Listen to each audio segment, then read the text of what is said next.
할렐루야. 창세기 18장 22절에서 33절 말씀을 가지고 의인을 찾으신 하나님이란 말씀을 전합니다. 오늘 본문 말씀에 보면 아브라함이 하나님을 만나는 생생한 기록이 기록되어 있습니다. 본문을 자세히 보면 아브라함이 지금 하나님 앞에 두려워하고 있습니다. 6번을 반복하면서 하나님 앞에 기도할 때 그저 티끌과 같은 나라도 감히 주께 구하나이다 합니다. 이번 한 번만 구하나이다. 계속 두렵고 떨리는 중에 하나님 앞에 간구하는 그 경건한 기도의 모습을 볼 수가 있습니다. 하나님께서 소돔과 고모라를 멸하시기로 이미 작정을 하셨습니다. 작정하신 것을 놓고 그 뜻을 돌이키려 할 때 이렇게 그는 두려워하는 가운데 구할 수밖에 없었습니다. 하나님께서 마지막 기회를 주신 것입니다. 하나님께서는 의인을 찾고 계십니다. 의인 10명만 있으면 이미 심판하리라고 결정한 이 소돔과 고모라지만은 그 10명을 인하여 그 성을 사하시리라 하십니다.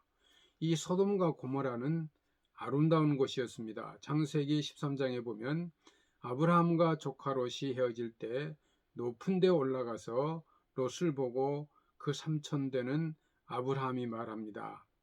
내가 자하면 나는 우하고 내가 우하면 나는 자하리라. 롯에게 선택권을 먼저 줍니다. 롯은 사방을 둘러보고 아름다운 땅 요단 들을 택했습니다. 그곳에 대하여 성경은 이렇게 기록하고 있습니다. 온 땅에 물이 넉넉하니 여호와의 동산 같고 애굽 땅과 같았더라. 그렇게 아름다운 땅, 풍요의 땅, 넉넉한 땅, 평화의 땅, 번영의 땅을 롯은 선택했습니다. 물질은 풍부했습니다. 전쟁도 없었습니다. 모두가 자유로웠습니다. 넉넉함을 즐겼습니다. 문제는 사람입니다. 사람에게 죄가 있었습니다. 이 소돔과 고모라에는 하나님의 뜻을 어겨가는 이 죄인들이 많았습니다. 여러분, 오늘 본문 말씀해 보면 이 소돔과 고모라는 죄로 인하여 망했습니다. 죄 중에는 특별한 그 성적인 죄입니다. 이것은 도둑질이나 살인이라 하는 종류가 아닙니다. 더러운 성행위로 인한 죄, 그것입니다. 잠언 14장 34절에 보면 의는 나라를 영화롭게 하고 죄는 백성을 욕되게 하느니라 하였습니다. 죄로 인하여 망합니다. 오늘 본문의 메시지는 거기에 머무르지 않습니다. 좀 더 깊이 들어가서 죄로 인하여 망하는 것이지만은 실제적으로 하나님께서 찾으시는 의인이 없어서 망하는 것입니다. 기왕에 이 소돔과 고모라는 죄인이 간영하여 망할 수밖에 없습니다. 그런 하나님께서 지금 의인을 찾고 계십니다. 단 10명, 의인 10명만 있었더라면 하나님께서는 말씀대로 그로 인하여 이 성을 사하심을 받을 수 있다고 말씀합니다. 그렇다면 의인이 없어서 망하는 것입니다. 이것을 깊이 생각해야 합니다. 하나님이 소돔 고모라 땅에 의인이 없이 망하게 하시는 것입니다. 유황불로 하나님이 심판하시는 것입니다. 오늘 성경은 의인을 찾으십니다. 우리는 좋은 환경에서 좋은 사람이 나오는 것으로 알기 쉽습니다. 좋은 사람이 있고야 좋은 환경이 있는 것입니다. 환경이 문제가 아닙니다. 정치, 경제, 문화 이거 중요하지 않습니다. 문제는 도덕성이고 그 속에는 깊은 죄악이 있습니다. 하나님께서 찾으시는 사람, 하나님께서는 의로운 사람을 찾으십니다. 하나님의 말씀을 듣고 하나님의 말씀을 믿고 하나님께 순종하는 의롭다 하심을 얻는 인간을 찾으십니다. 아브라함은 도덕적으로 완전한 사람은 아닙니다마는 성경은 분명히 말씀합니다. 아브라함이 하나님을 믿음에 이것을 의로 여기시고 로마서 4장 3절 말씀이 의롭다 하셨습니다. 기독교 교리의 핵심입니다.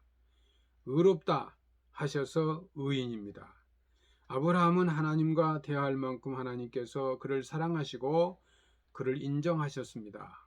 의롭다 하심을 얻은 이 아브라함을 생각합니다. 하나님께서는 아브라함을 지극히 사랑하셨고 아브라함을 믿음의 조상입니다.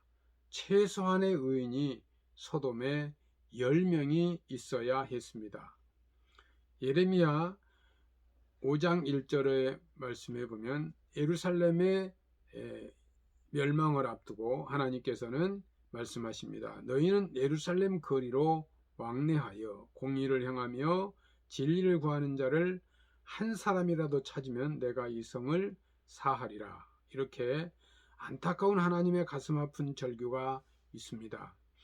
아브라함이 소돔에 있었더라면 하나님께서는 아브라함을 보시고 소돔의 죄를 사했을 것이라고 생각합니다. 거기에는 시원치 않는 로단 사람이 있었습니다. 그에게는 의의가 없었습니다. 믿음도 없었습니다. 창세기 19장에 보면 아브라함이 롯을 향하여 기도함으로 아브라함을 인하여 롯을 구원하셨다고 하는 말씀입니다. 죄인 1만 명보다 의인 하나가 귀한 것입니다. 하나님께서는 의인을 보십니다. 오늘 본문에 보면 죄인과 의인을 함께 멸하심이 합당치 않나이다 합니다. 그렇습니다. 하나님께서는 아무리 죄가 많아도 그 속에 있는 의인을 향해 멸하시지 않습니다. 창세기 6장에 보면 노아 홍수 이야기가 나옵니다. 그런데 그 앞에 5장에 보면 에녹이 하나님의 부름을 받아 승천하는 것을 볼 수가 있습니다. 하나님께서 에녹을 옮겨 놓으셨습니다. 에녹 없는 세상을 홍수로 심판하신 것입니다. 지륵기 32장에 보면 이스라엘 백성이 하나님 앞에 크게 범죄합니다. 하나님을 원망하고 큰 죄를 지었을 때 하나님께서 진노하십니다. 백성이 황금 우상을 섬길 때 하나님께서 진노하시고 말씀하십니다. 내가 이 백성을 보니 목이 곧은 백성이로다. 내가 진멸하리라. 그리고 너와 내 후손을 번창케 하여 큰 나라가 되게 하리라. 모세는 하나님께 기도합니다.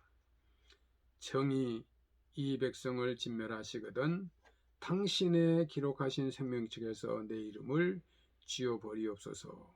제가 지금 해석을 좀 하면 정말 이 백성을 멸하실 것이면 나도 이 백성과 함께 죽으렵니다. 목숨을 걸고 이 중보적인 기도를 드리는 것입니다. 그럴 때 하나님께서 말씀하십니다. 소돔과 고모라에는 이런 사람이 없었습니다. 이런 의인이 없었습니다. 하나님께서 찾으시는 그 사람이 없었습니다. 그래서 그 성은 망한 것입니다. 성도 여러분, 더러운 세상을 탓하십니까? 그것은 그리 중요하지 않습니다.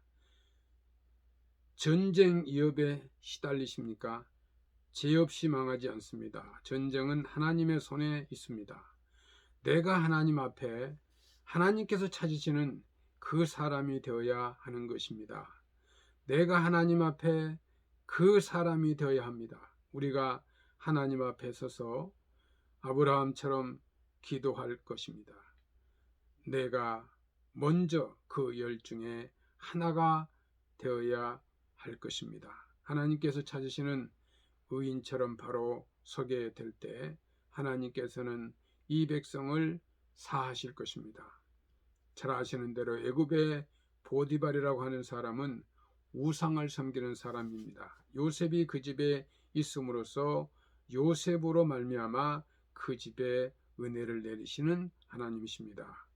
라반도 우상을 섬기는 사람입니다. 그러나 그 집에 야곱이라는 사람이 있기 때문에 하나님께서 야곱으로 인하여 그 집에 복을 내리셨다고 성경은 말씀하고 있습니다. 나 하나가 여기에 있음으로써 하나님께서 이곳에 복을 내리실 수 있도록 그러한 사람, 그런 하나님께서 찾으시는 그런 사람이 되기 위하여 우리는 하나님 앞에 무릎을 꿇어야 합니다. 세상을 비관하지 마십시다. 문제는 나 자신에게 있습니다. 나 하나가 아브라함과 같은, 모세 같은 하나님의 사람으로 하나님 앞에 설 때 그 중보적인 기도를 들으시고 이 땅에 평화를 주시고 형통케 하실 것입니다. 백석교회 성도 여러분, 제약 도성에서도 하나님을 찾으면 살 수 있습니다. 의인의 간구의 기도를 들으시고 제약의 도성에서 구원해 주실 것입니다. 성경 말씀에 하나님을 찾으라, 그리하면 살리라. 성도 여러분, 하나님을 찾아 믿음으로 승리하시기를 축원합니다. 감사합니다.